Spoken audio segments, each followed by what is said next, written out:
Hello, everyone. Greetings. We are now in the Epistle of Ignatius to the Smyrnaens. In the epistle so far, in the first intro and then the first two paragraphs, normally called chapters, Ignatius has been very insistent upon one thing, namely that Christ really suffered, which seems self-evident from the Christian point of view today. Well, what's this about? Well, it's about the Docetists, also called Gnostics. They're a type of Gnostic that denies that Christ suffered because he wasn't really human. And if he didn't suffer, then of course he didn't die, and therefore you don't need a resurrection, because the whole idea of Gnosticism is to get out of your body. Interesting that the Watchtower succumbed to a version of this. Like all of the real elite saints escape their body and go to be a spirit being. Very curious, isn't it, really, when you think about it? And that's their belief about Christ as well. So no surprise they deny the bodily resurrection totally, not just for the anointed, so-called, but for the rest of us. God recreates us if he's going to give us a body at all. And then they have to say that about Jesus himself. So are Jehovah's Witnesses Christians is the question we want to ask. Because according to Ignatius, you can't be a Christian and deny the bodily resurrection. That's why he's being so emphatic here. But some will push back and say, well, I don't care what Ignatius says or what the Church Father says, even if he's talking to the same churches that John and Paul created, namely the churches of Antioch, Ephesus, Smyrna, Philadelphia. It's not Scripture, therefore I don't.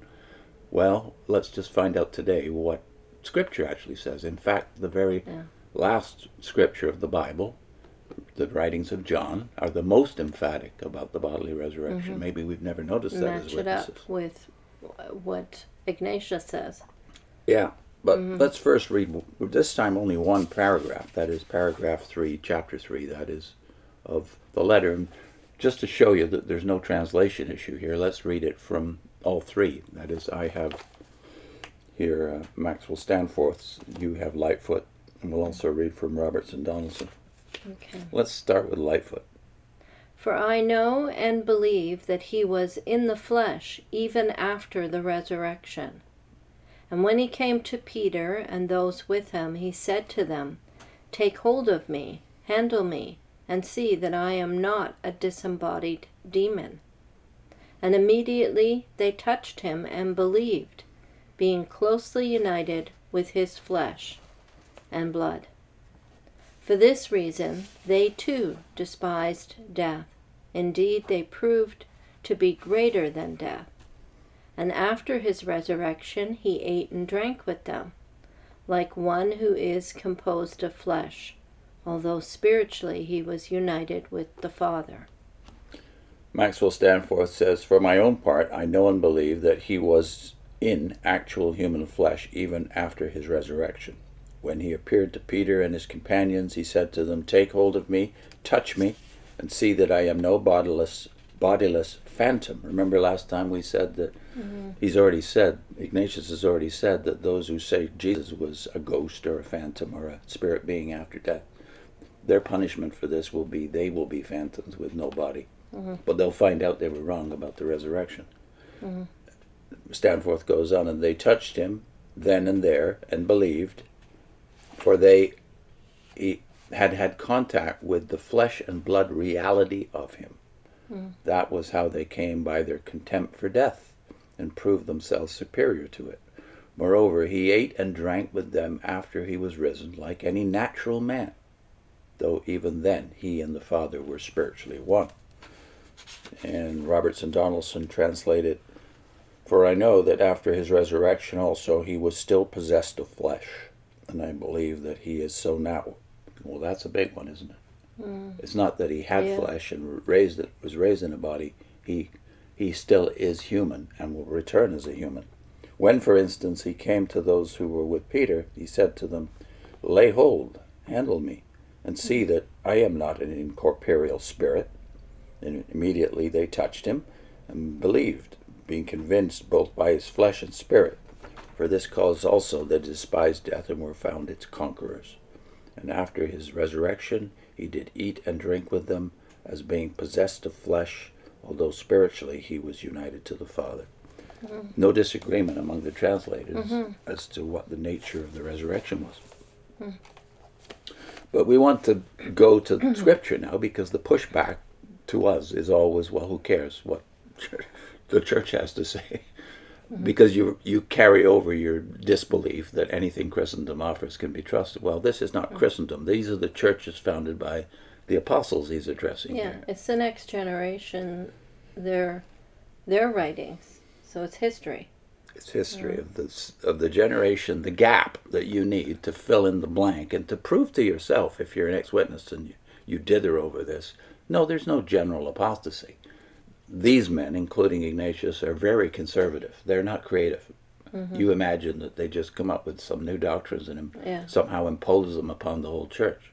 Well, let's see what Luke has to say, because at the end of Luke, the very last page of Luke is about the very things Ignatius is talking about here.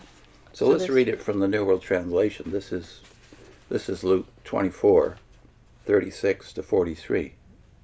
While they were speaking of these things, he himself stood in their midst and said to them, "May you have peace." But because they were terrified and frightened, they imagined that they were seeing a spirit. So he said to them, "Why are you troubled? And why have doubts come up in your hearts?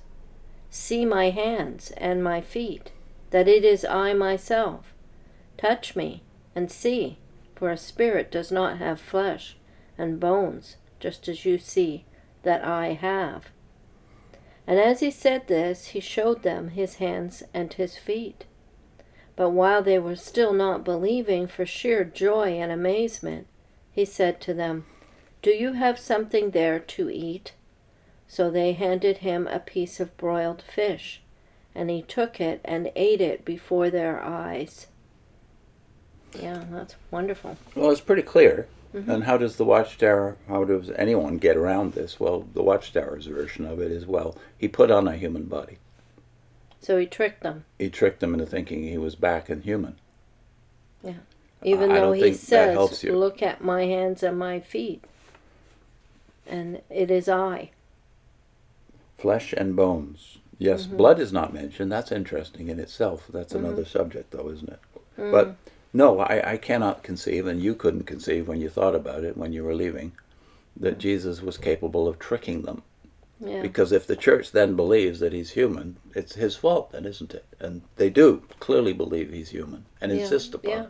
And I mean, that seems to be the reason he's doing all this, is to prove to them that he is himself. It's his flesh. But a thing that confuses you when you're a witness is, well, how come they didn't recognize him sometimes? Well, Luke says, if you read back before this, it was kept from their eyes. So there's something supernatural about. But it might be also that he always looked somewhat different than they remembered. Well, if he's got a glorified body, well, I think it's the same, but it's not the same. And his personality is the same, but the physical appearance might be changed. And we don't know what a glorified body looks like. Except that this one has holes in it. Yeah, you're not expecting to see him alive again. So, I mean, 41 seems to say that. But while they were still not believing, for sheer joy and amazement, I mean, it would seem pretty wonderful, yes, but unbelievable. Unbelievable. That's right. Yeah. So we can't say what about him struck them as different, but all we can say is a glorified body, I guess, does not look exactly like. But the proof is not just that he eats food, it's that, well, the John version, which we won't read now, but everybody's familiar with what Thomas said when the report came back to him that we've seen the Lord. Well, I won't believe it until I see it. Yeah. And in fact, I have to put my hands in the gash in his side. Well, did he do that?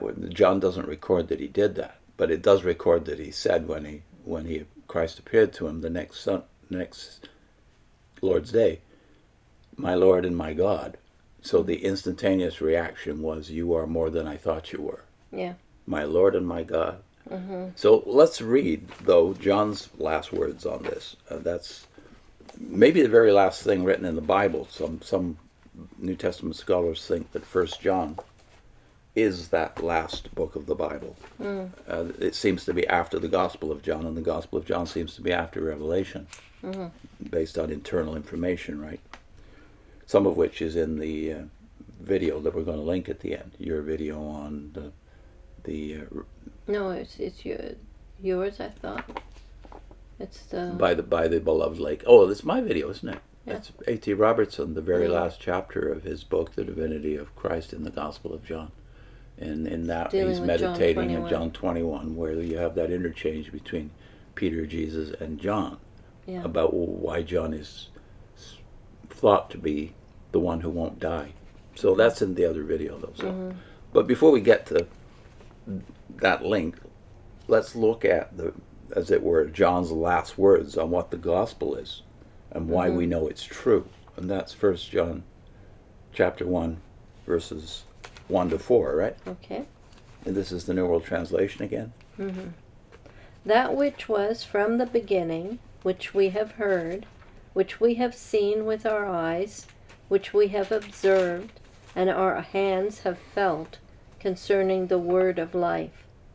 Yes, the life was made manifest, and we have seen and are bearing witness, and reporting to you the everlasting life that was with the Father, and was made manifest to us.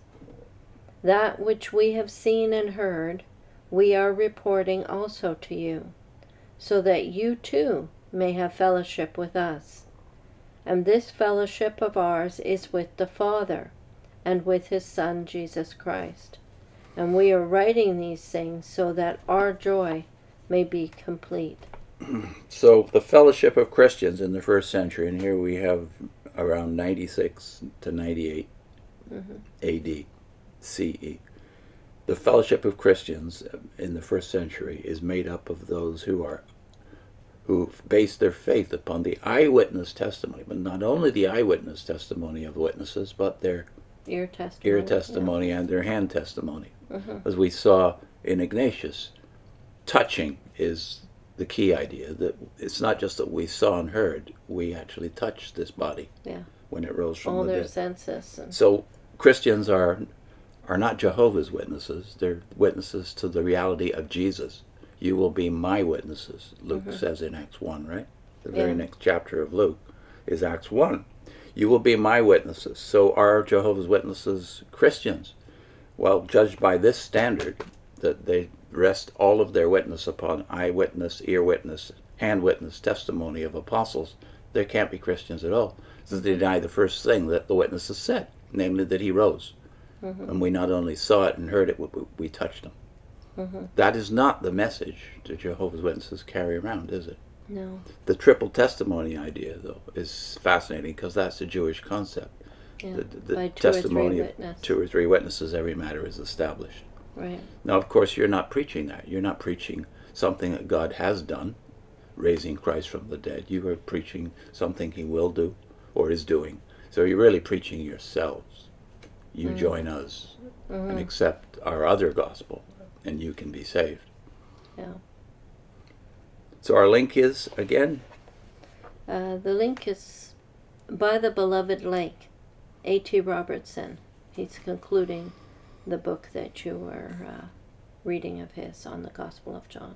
Yeah, you might take a look at this. This is on our John playlist, of course, and I think it's the substance of it. I don't know how many, but dozens of videos going straight through A.T. Robertson's book, The Divinity of Christ in the Gospel of John. See you next time.